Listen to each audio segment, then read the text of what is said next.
my range of expertise was things like past life regressions and relaxation therapy and guided imagery and all that sorts of airy-fairy type things. And you could just, I didn't believe in it necessarily. I just knew that the therapy worked and that people liked it and they came for it and it was interesting and curiosity to me. And the idea of ever encountering anything having to do with aliens was, the furthest thing from my mind. And somebody, I wrote a book about, so-called biblical prophecy at one point, and somebody read it, and they said, well, you didn't say anything about UFOs in here. And I said, well, sure I did. There's a sentence in there, talking, contemptuously about the alien rapture theory, which is what I called it. And that was the extent of what I said, one sentence. And the person was appalled, and it was really strange because not too long after this was when, and this is where the high strangeness factor comes in. No sooner do you have the conversation, then things start happening. And that was not too long after that I saw the UFO with my children, and that's when I started trying to find out what the heck was that I saw, because what I saw, just simply, there was no explanation for it in normal aeronautical terms, just none. And I have a cousin who's an aerospace engineer, works at NASA, and I have people in my family who are engineers and so forth. So everybody said, what you're describing could not have happened. And I tried to get confirmation from other people that they could explain this thing for me, and nobody could explain it. And in fact, people started to say I was losing my mind. Well, I wasn't losing my mind because I saw it, and so did other people that I knew, and so did my children. We all were describing the same thing. Well, not too long after that, that was when my first abductee contacted me for a hypnotherapy session. And since I did not believe in this phenomenon, I was determined to prove that it was some other kind of experience. I did a lot of leading, which I don't normally do, just to try to lead the person into describing something else, like an early childhood memory, or maybe a disguised past life memory, or maybe there was some abuse in early childhood, something like this. I was deliberately trying to make it go the other way, and it didn't work. And so I'm thinking to myself, well, this is crazy. I'm reading these articles where these people say that, it's all suggestion on the part of the hypnotist, when somebody comes up with an abduction scenario, and this is clearly not what has happened here, because I know what I'm doing here, and I was not, suggesting to this person that they had an alien abduction experience. I was doing the exact opposite. And one thing led to another, and it got wilder, and I started reading about it because I was extremely curious. I read everything I could get my hands on, was reading 18 hours a day sometimes until my eyes bled. And there was just so much stuff, and there was so much noise, and so many different opinions, and so many investigators, and so little science. And it just got crazy, and I couldn't get any hard and fast answers from anybody about anything. Nobody had a really good theory that covered all of the data, because everybody had different sets of data, and it made me crazy.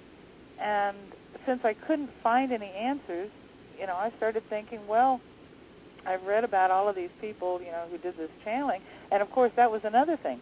Because if you start considering, say, a UFO or alien hypothesis, what does that do to the paranormal? I mean, people have been studying and talking and reading and writing and experimenting with paranormal topics for, well over a century. Are you there? Yeah, I'm sorry. I just hit the phone button. Go ahead. And none of them are ever talking about aliens. How do aliens fit into that picture? Because if there's such a thing as aliens and UFOs, that changes everything. I mean, everything I thought that I had settled, I had organized in all of my little categories, it was all out the window. And this was very distressing to me. So having made a really long study for years of so-called channeling and experimental communications with other realms of experience, I said, well, if there's any way to get an answer, about any of this or any possible clue, that might be the way to do it. You couldn't necessarily rely on anything you got 100% because there's always a noise signal ratio. But I decided to try it, but I knew that I had to do it in a way and under circumstances that are a little more rigorous, and just somebody sitting down and putting on a pyramid on their head and saying, okay, talk to me. And I started this what I called a critical channeling experiment, which is in a fully conscious state using a board type instrument, and with other people present, participating. It's not just a one-person thing, and using a kind of a vigorous feedback algorithm, to check and cross-check everything that came through, minute by minute, hour by hour, whatever, session by session, and went through this like 2 years, once or twice a week for 2 years, until finally a signal came through that seemed to be, very intelligent, very internally consistent, and it gave some information that actually began to make some sense out of things. And of course, there were some testable things that came through, but there were many things that were not testable. But that's what you have to, when you're looking for information about something you know nothing about. That's going to be the way it is. You're going to have to hold some things in a questionable category. So that was what happened, and we started recording all of this information over this period of time, and it was delivered letter by letter, and usually nobody knew what was being said until after it was read back. You had to put your word breaks in because all the letters are delivered all in one continuous stream without breaks. So you have to go in and you have to make the word breaks yourself and, figure out what's being said. So that was, and the source identified itself and said, we are you in the future. This is not an extraterrestrial source. I mean, forget it. We are you in the future. So basically I'm talking to myself in the future. In a sense, if there is no time, and if I am in contact with some part of my mind that's in another dimension where there is no time, it makes perfect sense. You make contact with your own self, your own brain, that can look back on the past and give you answers of what it knows because it experienced it as time flowed by, which makes sense, right? Yeah. So that was basically what happened, and it gave, and my main concern was to ask questions about this so-called alien reality. So I asked quite a series of questions about that. But then I got, once I had a certain number of questions along that line answered, I thought, well, wait a minute, what have I got here? I've got something, I've got this source that's answering these questions.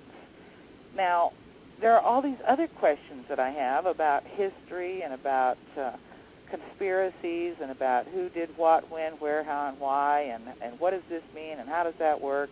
So why don't I just ask all the questions that I've always had, that I always wondered, what the answer was, and never had an answer, and nobody else knows either, so let me just get them all in here while I'm at it. So that's what I did. You might as well ask. Hey, never hurts to ask. I tell people all the time, I ask all kind of questions because it never hurts to ask. I mean, it was like having a new toy.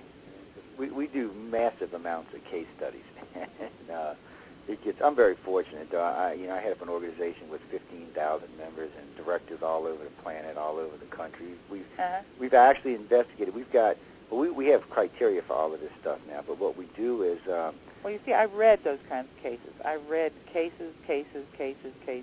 No, not like this. We haven't even, and most of this stuff, because abduction criteria is closely guarded by the organization, we don't release this information. And the reason why is we would never know who was lying and telling the truth. Exactly. And it's the reason we do it. But as of to date, we have 12,500 cases on file. We've actually been through more than about 47,000 people to get there. And some of them turn out to be like what you were talking earlier. A lot of times we can recover memories and stuff without using regression. Sometimes we have to, sometimes we don't. There's other methods we use as well. But you'd be surprised how many times a explosive contact or alien abduction turns out to be some type of childhood problem. Anywhere from being abused sexually or being abused physically to several other things. I have no idea why they turn this in to an alien abduction or an alien contact or an alien visitation, but they do. And, it's a shame, but all we do is refer them to psychologists because there's nothing we can do for them. Well, of course. It's not what we do. And basically, but what we've done, along with Yvonne Smith and Mary Rodwell and Darrell Sims and a few others, Katarina Wilson and about half a dozen others, is we're actually at about an 84% agreeal. This is a first in ufology. On all the data that we've all gathered together, which is a lot, we're on about an 84% agreeal, which has never happened in this field before. Uh-huh. And it's major news. It's all over the place because you just don't see that many ufologists ever agreeing on data. But the problem is, in this type of research, if it's truly what it is, then it can only go certain ways. If it's something else, then it's something else, and it won't fall into those categories. And what makes this real sticky, and we tell this to people all the time, people here speak, they assume that we're saying that the 3 or 4 or 5 types of aliens we investigate is the only thing visiting the planet. And I tell them, I said, this is what we do.